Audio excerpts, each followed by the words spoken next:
What inappropriate thing did you do as a child that you didn't realize was inappropriate until later? 1.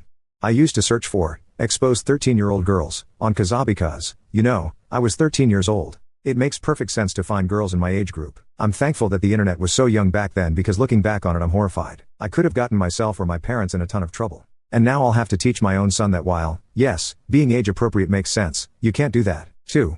When I was about 5, I went through an entrepreneurial phase.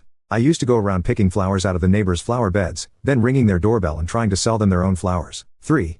When I was 6 or 7, my pet mouse died. We buried it in the backyard. The next day my older cousin came to visit. I dug it up and put it back in the cage. I thought she'd also like to pay her respects. My mom was like, "No honey, it's disrespectful. You have to let the dead be at peace." 4.